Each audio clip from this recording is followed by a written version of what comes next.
As a Christian female in the fitness industry, I've seen so many women frustrated as they search for transformation through diets and exercise alone. And what I've realized is that God's Word, the most important part of this life for a Christian, seems to be the portion that's always missing from what we're being taught about being fit and healthy. Courageous Fit Female is a podcast for women who love Jesus and want to get fit and healthy His way. Want to seek His truth versus what the world says? Then let's get into today's show. Hi everyone, it's Jaclyn Castro here, and my question for you is, have you been praying for God to help you break through your food idolatry? And for me, this is a very specific question. It's a very real question in my own life because, as you know, if you've been listening to Courageous Fit Female, I don't hold back in sharing with you that food has been an idol in my life for the last couple of years, and I have been hearing God speak to me through His Word with how to break free from that and how to break through it. It's a real thing that many of us, not just women, but men and even kids nowadays, that we are believing that it's okay to stuff our faces, essentially, and ultimately food becomes an idol in our life. That happened to me over the last couple of years as a Christian, and I just got sick of it. I was so sick of having food control my life. I was so sick of always thinking about how I felt, how bloated I felt, and it held me back from doing a lot of things like serving other people and serving God's kingdom because I was trying to avoid other people seeing the way I looked in my clothes. And so when we fix our eyes on food, it only means one thing, that you're not fixing your eyes on God and His Word and His truth and His commandments, what pleases Him. And today we're going to go over what it means to idolize food. I want to talk about, give you some questions to ask yourself to see if maybe you are idolizing food because maybe you just don't know it. There's a lot of us that don't know that we are idolizing a specific thing until we ask ourselves specific questions. So I'm going to have you ask yourself a couple of questions later on in the episode. We're going to go over what is food freedom? What does that look like? Why does faith even matter when it comes to breaking the bonds of food idolatry? And if you've been praying for food freedom and a breakthrough with that, then this episode is going to be perfect for you. So first, what does it mean to idolize food? So first we want to make sure that we know what an idol is. So I want you to ask yourself this question, and that is, what do you spend most of your time doing? Because idolatry is not just limited to golden calves. If you spend most of your time on YouTube or social media, if you spend a lot of your time on your phone with, digital devices, hanging out with friends, you got to ask yourself that question of like, what is it that you do most of your time? Those can be idols. Anything that is taking over the place of God and is excluding God as well is an idol. An idol can be your kids. You can spend all of your time planning for their entire lives and exclude God from the equation, right? An idol can be your work. You can be overly ambitious and pushing God to the side, not putting God first. Even serving in ministry can be an idol. And ultimately, it can become a vain thing if we're not doing it for the intention and the motive for serving God's kingdom. If we're spending all of our money on Amazon, right? Looking at our checkbook and seeing, where does your spending go? Is it going to Amazon? Is it going to food? Those things can be idols in our lives. Shopping without any control, having impulsive buying, those kind of characteristics when it comes to pulling out your credit card. Smoking can become an idol. Drugs can be an idol. Laziness can be an idol, right? Because you can choose to not do anything at all instead of using God's time wisely and doing the things that He's called you for. You yourself can be an idol. And then, this is not limited, right? But food can be an idol in your life. Food can be something that is overpowering and is the center of your life. So it's a very simple question. I want you to write it down and ask yourself, what do you spend most of your time doing?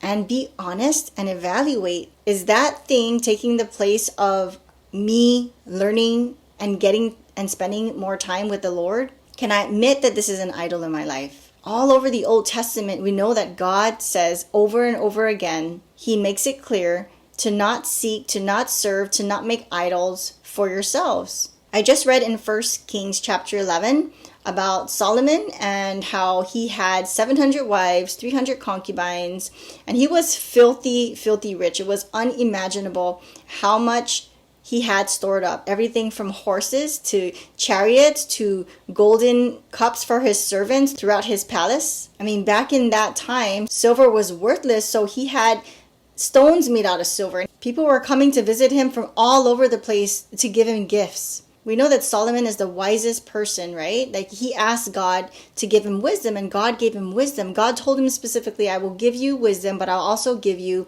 other gifts. And God did. God blessed him with all these different things. But sometimes when the Lord blesses us with certain things, right, we can take it out of context and we can start to forget about the Lord. There's a prayer in 1 Kings chapter 8 where Solomon prays to God after building God's temple, the Lord's temple. It's a beautiful prayer. I encourage you to go and read it. It's in 1 Kings chapter 8, verse 12 and on. And then the Lord responds to Solomon's prayer in chapter 9. And basically, God tells him that he hears his prayer, he hears Solomon's petition, and that he is setting the temple that Solomon built, he's going to set it apart.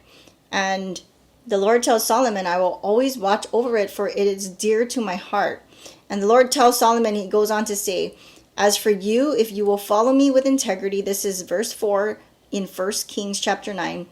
If you will follow me with integrity and godliness, as David your father did, right? Because David was Solomon's father, obeying all my commands, decrees, and regulations, then I will establish the throne of your dynasty over Israel forever. For I made this promise to your father David, one of your descendants will always sit on the throne of Israel. So here we go, verse 6.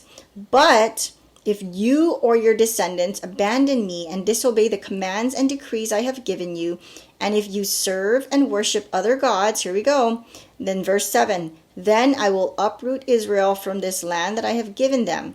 I will reject this temple that I have made holy to honor my name. I will make Israel an object of mockery and ridicule among the nations. So you can go and read the rest of this response that the Lord has spoken to Solomon in response to building that temple. And he's basically warning. And that's one thing I love about the Lord. He doesn't just do things to show that he has authority. He can do that, but clearly in his word, he gives us warnings. But in 1 Kings, Solomon, basically, he was a filthy rich man. He had more than he needed, and those things accumulated and built up and took over his heart over the Lord. And as I mentioned earlier, idolatry is not limited to just golden calves. Idolatry can be food. I'm living proof of that. And there is such a thing as too much of a good thing is a bad thing. Because too much of anything, including food, can take over our hearts. It can take over our love for the Lord. So we really need to be cautious and truthful. Ask God to check our hearts. Ask God to help you search your heart and ask, am I being idolatrous to you, Lord, with food? Because Jaclyn can't answer that for you. I can't tell you what you're putting over God. But because I know that I was putting food over God, I wasn't trusting that God was going to bless me with some other meal. And so I would pig out and I would not practice self-control at the same time. I want to pass this along to you because it's not only me struggling with food. I've had conversations with sisters in Christ that have struggles with food.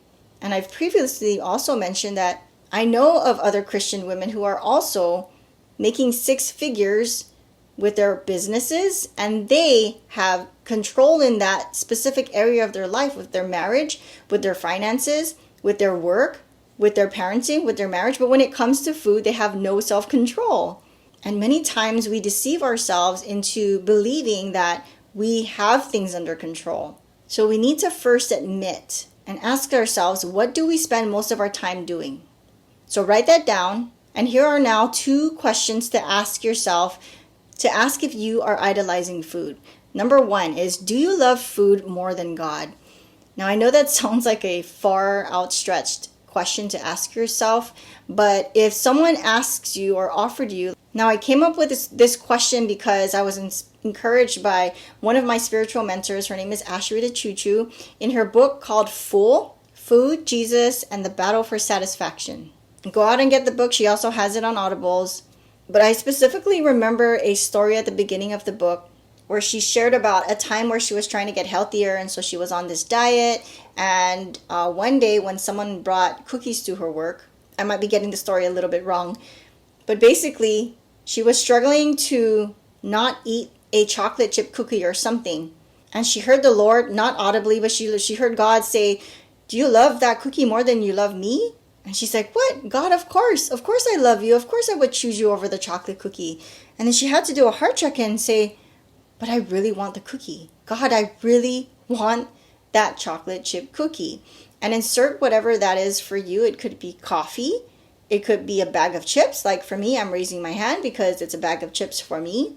And I'm not going to lie, I would choose a bag of chips over God. That's just the honest truth. When my flesh takes over and I forget all about the fruits of the Spirit and I don't have self-control, I try to do it my own way.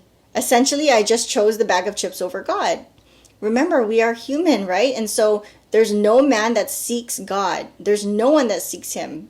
So I share that with you so that you can ask yourself, do you love food more than God? And be honest, be truthful with your answer, because that is part of surrendering to God. When you're honest with him and you admit to him, God already knows, right? That's the first question. And the second question is, ask yourself, does food capture your attention? Does it bring delight? Does it bring excitement into your heart, thinking of a buffet or a Thanksgiving menu, or maybe even being invited to a party where you know that the party that you're being invited to, you know there's a person there that makes a specific dish and you're looking forward to that?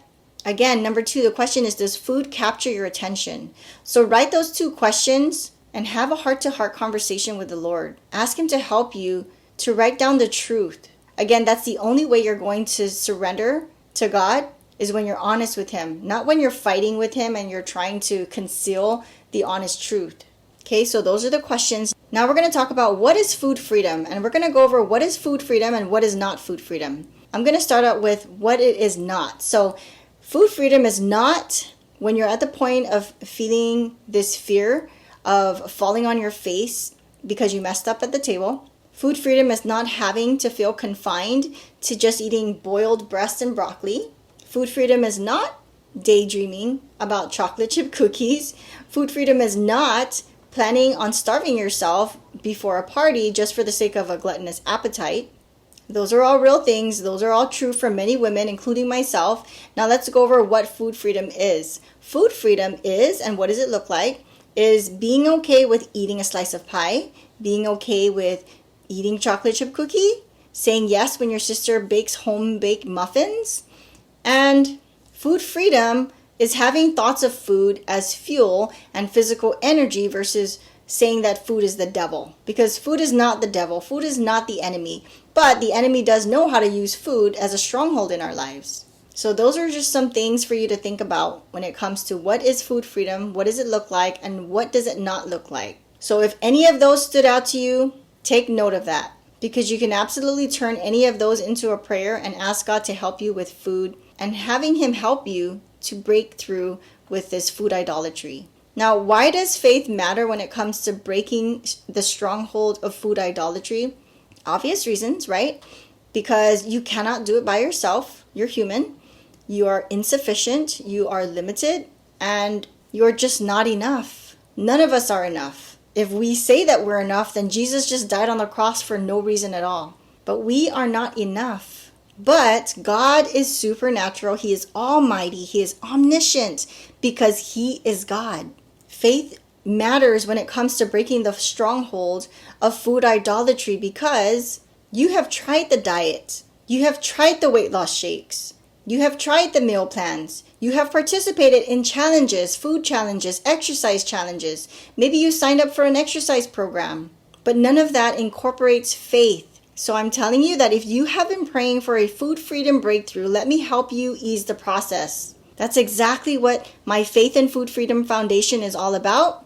I give you 2 options, a 1-hour 97 initial strategy coaching session, or option number 2 is a 6-week implementation program for $297 just for this year, 2020.